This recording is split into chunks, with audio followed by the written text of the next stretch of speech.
बारामतीमध्ये 3 ते 4 दिवसापूर्वी सोशल मीडियावरती एक निनावी पत्र व्हायरल झालं। हे पत्र पवार कुटुंबियांना लिहिलं असून आपल्यासोबत बोलण्यासाठी काही बारामतीकर आहेत। काय सांगाल? 3 ते 4 दिवसापूर्वी सोशल मीडियावरती एक निनावी पत्र व्हायरल झालं आहे। खरं तर 2-3 दिवसापूर्वी मी पण बघितलं की निनावी पत्र एक सोशल मीडियावर फिरत होतं, परंतु ह्या बाबतीमध्ये आदरणीय वहिनीसाहेब असतील किंवा पारदादा जयदादा हे नक्कीच ह्याच्यामध्ये लक्ष देणार आहेत। त्यांच्या कानावर सगळ्या गोष्टी ह्या बारामतीत काय गुन्हेगारी वाढतील त्याच्यामध्ये संदर्भात काही लोकांनी देखील दादांच्या वहिनींच्या कानावर घातलेलं आहे आणि त्याच्यामुळे येणाऱ्या काळामध्ये वहिनीसाहेब ह्या गोष्टीचा नक्की विचार करून ही गुन्हेगारीला चाप बसेल आणि त्यामध्ये पोलीस खातं देखील आता लक्ष देते। त्यांची पण जबाबदारी आहे।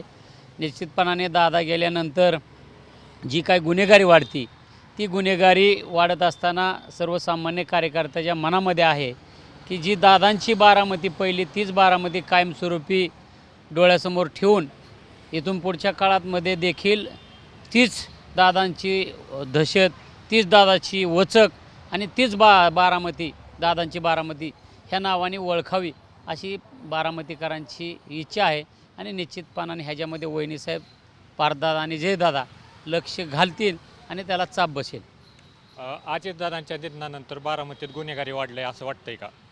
100% बारामतीमध्ये अजितदादांच्या निधनानंतर बारामतीमध्ये गुन्हेगारी वाढलेली आहे, पण यावरती कुठंतरी आळा बसला पाहिजे।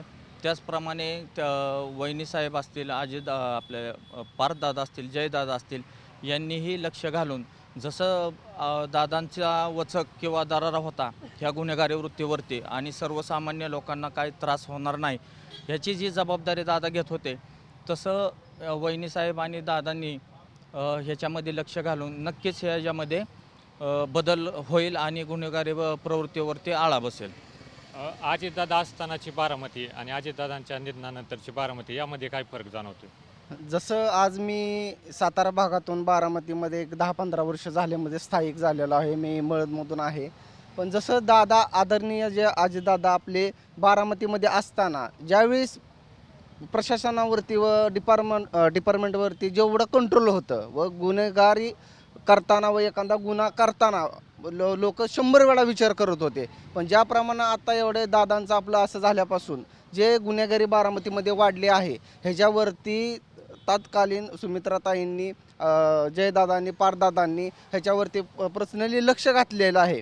पण माझं वैयक्तिक असं मत आहे की जे आपल्या समाजामध्ये व बारामतीमध्ये जे लोक आहेत ह्यांच्यामध्ये कोणतेही भीतीचं वातावरण निर्माण होऊ नये आणि कायद्यावरती नियंत्रण ठेवण्याचं काम आपलं डिपार्टमेंट आणि आपले ताई, पारदादा हे पूर्णपणे लक्ष वेधून आहेत। आणि महत्त्वाचं म्हणजे की जो व्यक्ती गुन्हा करतोय ह्याला गुन्हा करताना कमीत कमी त्यानं 10 वेळा विचार केला पाहिजे की आपण बारामती परिसरामध्ये गुन्हा करताना हा कायद्याचा पूर्णपणे अभ्यास करून हे गोष्टी आहे ना त्यांनी लक्षात घेतल्या पाहिजे आहेत। कारण की बारामती ही आपली आहे, अजितदादांची आहे आणि कुठल्या गोष्टीला तुम्ही आसरा दिला नाही पाहिजे, हे माझं वैयक्तिक मत आहे। निश्चितच बारामतीत जी वाढलेली गुन्हेगारी आहे ती उपमुख्यमंत्री सुनेत्रा पवार, पार्थ पवार असतील ती नक्कीच कमी करतील असं बारामतीकरांना वाटत आहे। कॅमेरामन विनोदसह विक्रम वरे, TV9 मराठी, बारामती।